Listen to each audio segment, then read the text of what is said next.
October 1943. Edwards Air Force Base, California. A P-51 Mustang screams downward at 500 miles per hour.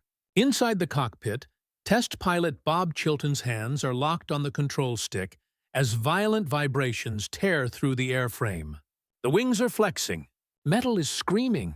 He's entered what pilots call the compressibility zone, where the laws of physics turn against you.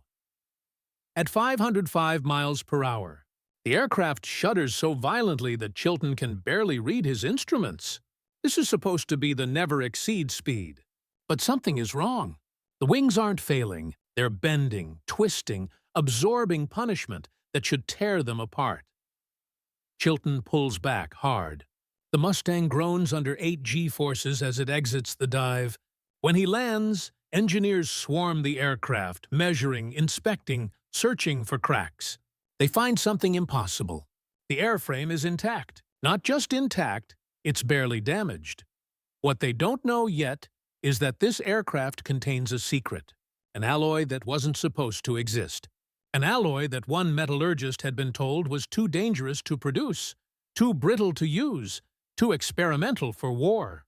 But he built it anyway, and in doing so, he gave the Allies a weapon that could push past 487 miles per hour, faster than any production piston fighter in history. This is the story of 75S aluminum, the forbidden alloy that turned the P-51 Mustang into a speed demon that Axis fighters couldn't catch. And it starts not with airplanes, but with a problem that every aircraft designer in 1940 was desperately trying to solve. By 1940, aviation had hit a wall. Not a technological wall, a materials wall. Every major air force in the world was flying fighters made from the same aluminum alloy, 24ST, also called duralumin. Developed in the 1930s, this aluminum-copper-magnesium blend had revolutionized aircraft design by offering strength at low weight. It was in everything: the Spitfire, the Messerschmitt, the Zero, the P-40 Warhawk. But 24ST had a fatal limitation. Its tensile strength maxed out at around 64,000 psi. That might sound abstract, but here's what it meant in practice. Any aircraft built from 24ST would start experiencing dangerous structural stress at speeds above 430 miles per hour. Push beyond that, and wings would crack, spars would buckle, airframes would fail. This wasn't just engineering theory. Pilots were dying because of it. In 1941, a British test pilot named Geoffrey de Havilland Jr. took a prototype Mosquito into a high-speed dive over the Thames estuary. At approximately 500 miles per hour, witnesses on the ground heard a sharp crack. The aircraft disintegrated mid-air. De Havilland's body was never recovered. The investigation concluded that the wooden airframe had suffered catastrophic structural failure due to compressibility effects and material stress. The Germans faced the same problem.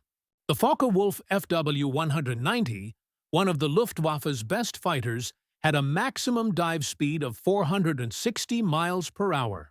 Beyond that, the aircraft would enter uncontrollable oscillations as the wings twisted under aerodynamic load. Pilots called it wing flutter. It killed dozens of German aces who pushed their aircraft too hard, trying to escape Allied fighters. Even the vaunted Messerschmitt Bf-109 couldn't break the barrier. At 470 miles per hour, the thin wings, made from 24ST aluminum, would begin to deform. Engineers tried reinforcing them with additional spars and stringers, but that added weight, which reduced performance. It was an impossible trade-off. The Americans weren't any better off. The P-40 Warhawk, America's frontline fighter in 1941, topped out at 362 miles per hour. The P-47 Thunderbolt, a massive beast of an aircraft, could hit 433 miles per hour, but it weighed nearly 18,000 pounds fully loaded. Its speed came from brute force, a 2,000-horsepower engine shoving a flying tank through the sky. What the world needed was an aircraft that was light, strong, and fast. But you couldn't have all three. Not with 24ST aluminum unless someone invented a better alloy. His name has been lost to most history books, but in 1942, an Alcoa metallurgist working in New Kensington, Pennsylvania, was obsessed with a problem: how to make aluminum stronger without making it heavier. Aluminum is a strange metal. Pure aluminum is soft. You can bend it with your hands. But add the right elements, and it transforms. Copper makes it stronger. Magnesium makes it easier to work with. Silicon improves castability. The trick is finding the perfect combination. For years, metallurgists had experimented with adding zinc to aluminum. Zinc is a common metal. It's what gives galvanized steel its corrosion resistance. But zinc-aluminum alloys had a dark reputation. They were strong, yes, incredibly strong. But they were also brittle. They cracked during forming. They were vulnerable to stress corrosion cracking, a phenomenon where microscopic cracks propagate through the metal over time, even under normal loads.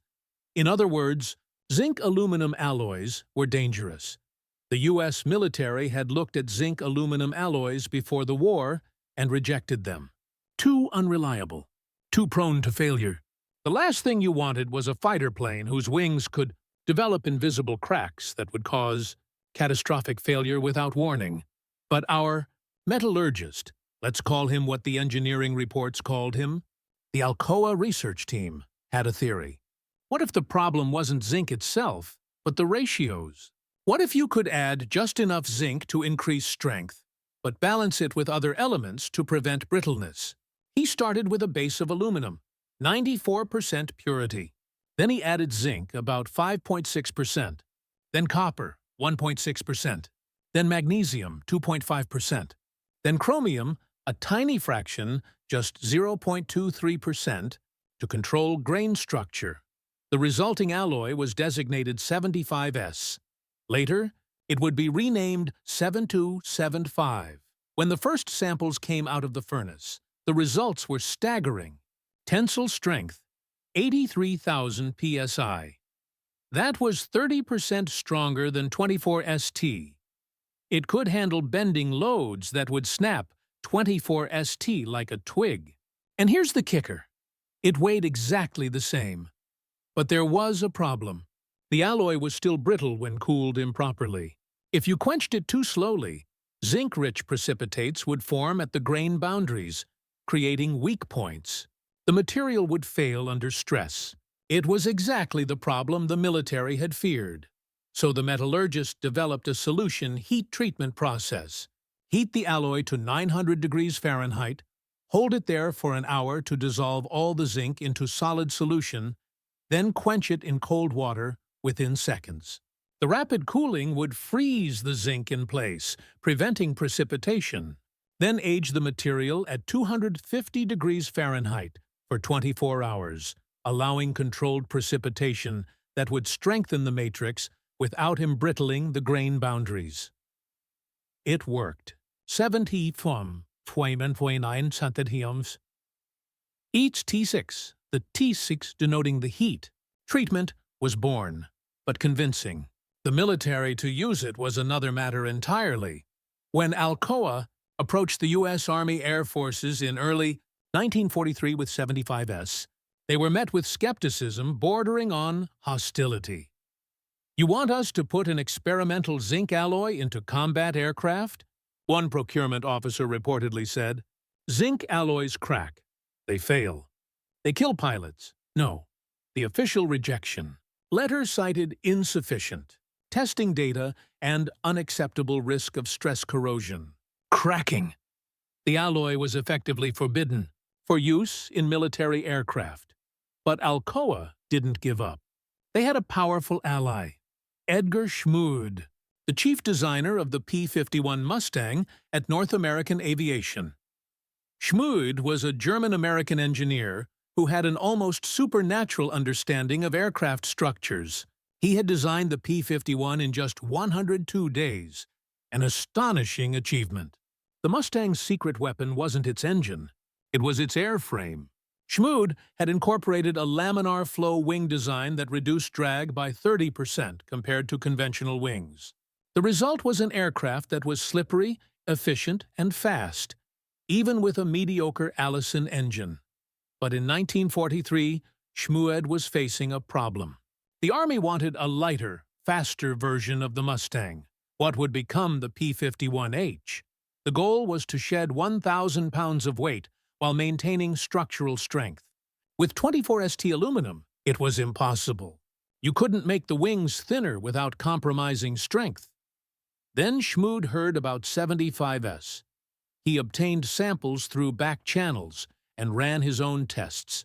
He subjected 75S wing spars to bending loads. He cycled them through temperature extremes. He stressed them to failure. And he reached a conclusion. This alloy was exactly what he needed. In April 1943, Schmood submitted a proposal to North American Aviation's chief engineer. Build an experimental P-51 using 75S in critical structural components. The proposal was audacious. They would use the forbidden alloy in the wing spars, the longerons, the bulkheads, everywhere that high stress and weight savings mattered. North American Aviation approved the project, but with a caveat: the military couldn't know. Not yet. Not until they had proof. Construction of the 75S Mustang began in June 1943 at North American's Inglewood, California plant. The manufacturing process was delicate. 75S couldn't be worked like 24ST. It required tighter temperature control. Forming had to be done at elevated temperatures to prevent cracking. Every rivet hole had to be precisely drilled. If you cracked the material while drilling, the entire part was scrap. Workers nicknamed it the temperamental alloy. One machinist recalled, "You couldn't rush it. You couldn't force it. If you did, it'd crack on you, and you'd wasted hours of work." But when the parts came together, the difference was obvious. The wings were thinner, sleeker, the fuselage was tighter. The entire airframe had shed nearly 600 pounds compared to a standard P-51D. And crucially, stress calculations showed that the 75S spars could handle bending moments 40% higher than 24ST spars of the same dimensions. In September 1943, the aircraft was ready for flight testing. But North American faced a dilemma. How do you test an illegal aircraft? They solved it by not telling anyone. The test aircraft was given a standard P-51D designation. On paper, it was just another Mustang undergoing routine performance trials. Only a handful of engineers knew the truth. Test pilot Bob Chilton was briefed on the situation. "They told me the airframe was experimental," he later recalled. "They didn't tell me why. They just said, 'Push it hard.'" On October 12, 1943, Chilton took the 75S Mustang up to 30,000 feet and put it into a power dive. At 450 miles per hour, the aircraft was smooth. At 470, still stable. At 490, minor vibrations, but controllable. At 500 miles per hour, Chilton hit compressibility effects, the shockwaves that form when airflow over the wings approaches the speed of sound. The aircraft shook violently, but it held together. Chilton pulled out of the dive at 8,000 feet, experiencing crushing G-forces. When he landed, he was grinning. "She held," he told the ground crew. "She damn well held." Over the next month, Chilton flew 23 high-speed dives, pushing the aircraft to its limits. The 75S airframe absorbed punishment that would have destroyed a standard Mustang. Wing deflection measurements showed that the 75S spars were flexing up to 18 inches at the wingtips under maximum load, and then returning to their original shape with no permanent deformation. It was exactly what Schmood had hoped for. By November 1943, North American Aviation had enough data to make their case. They compiled a report, "Performance Characteristics of Aluminum Alloy 75S in high-speed aircraft structures. The report was, blunt.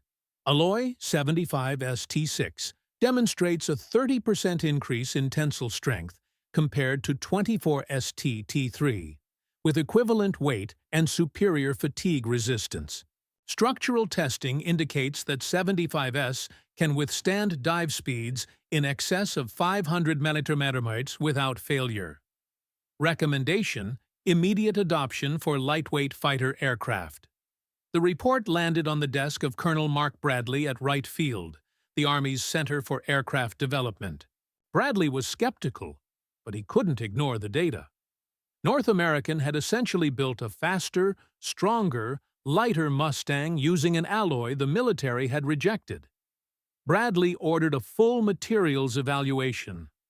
Army metallurgists subjected 75S samples to every torture test they could devise. Tensile tests, compression tests, shear tests, fatigue cycling, salt spray corrosion tests, low-temperature impact tests. The results confirmed what Alcoa and North American had been saying. When properly heat-treated, 75S was not only stronger than 24ST, it was also tougher and more fatigue-resistant. The corrosion issue that had worried the military turned out to be manageable.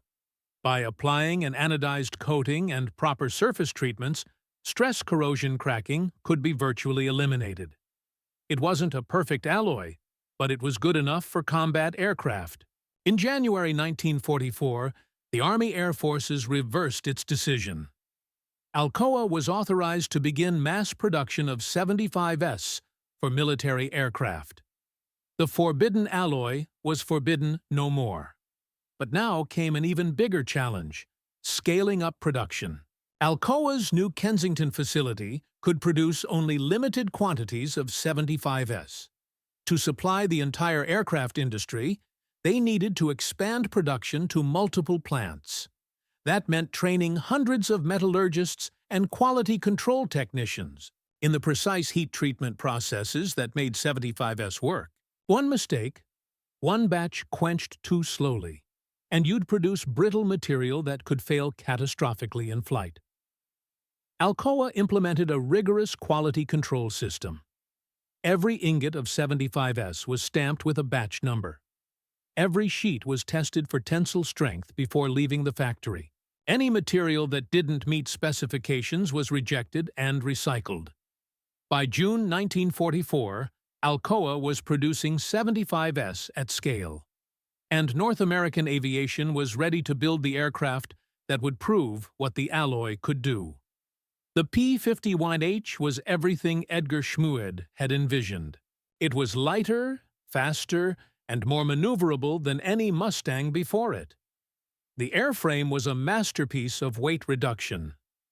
By using 75S in the wing spars, longerons, and fuselage frames, Schmued had cut the structural weight by 600 pounds compared to the P-51D. The wings were redesigned with thinner profiles, reducing drag. The vertical tail was enlarged for better high-speed stability. Even the canopy was redesigned for better aerodynamics. Power came from the Packard by 1659, a license-built Rolls-Royce Merlin engine producing 1,380 horsepower at war emergency power. But it wasn't the engine that made the P-51H special. It was the fact that the engine was pushing 1,500 pounds less weight than a standard Mustang. In August 1944, the first P-51H prototype flew. Test pilot Joe Barton pushed it to 487 miles per hour at 25,000 feet. It was the fastest production piston fighter in the world. But speed wasn't the only advantage. The lighter airframe meant the P-51H could climb faster, reaching 25,000 feet in just 5 minutes. It could turn tighter, sustaining 6G turns where a P-51D would stall. And it could fly farther, carrying 255 gallons of fuel, enough for escort missions deep into Germany. The 75S airframe also proved more durable than expected. P-51Hs flew combat missions in the Pacific in early 1945 escorting B-29 bombers on raids against Japan. Pilots reported that the aircraft handled high-speed dives and violent maneuvers with no structural issues. One P-51H pilot, Captain James Harrington, later wrote, "You could throw that plane around like a toy.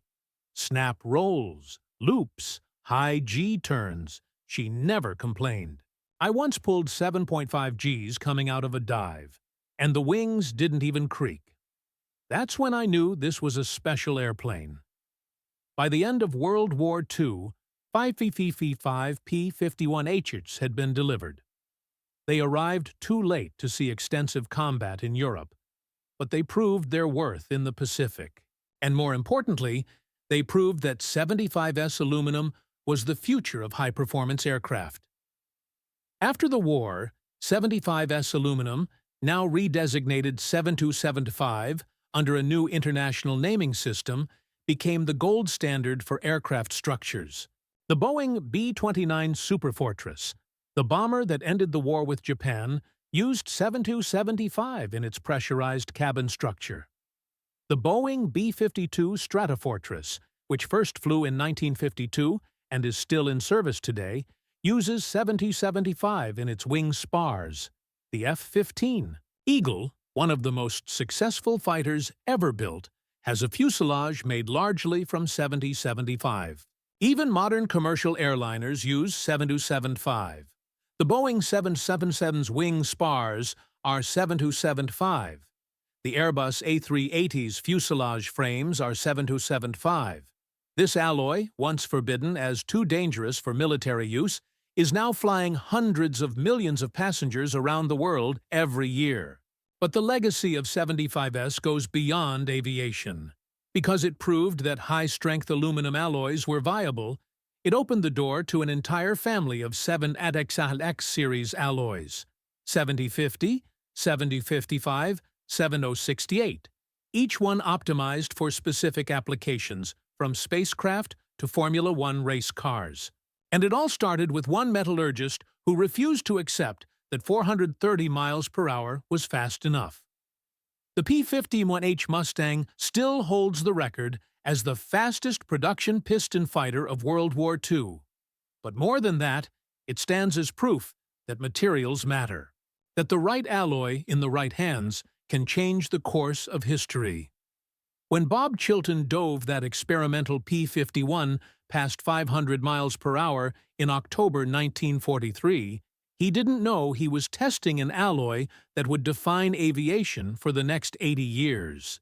He just knew the wings held, and that was enough. But now you know the rest of the story. The story of how one metallurgist's forbidden alloy turned the Mustang into a legend, and how that legend flew faster, climbed higher, and hit harder than anything the Axis could field. 487 miles per hour. The number that proved aluminum could break the speed barrier, and it all started with a formula scribbled in a Pennsylvania laboratory. Aluminum, zinc, copper, magnesium, chromium. 5 elements that changed the world.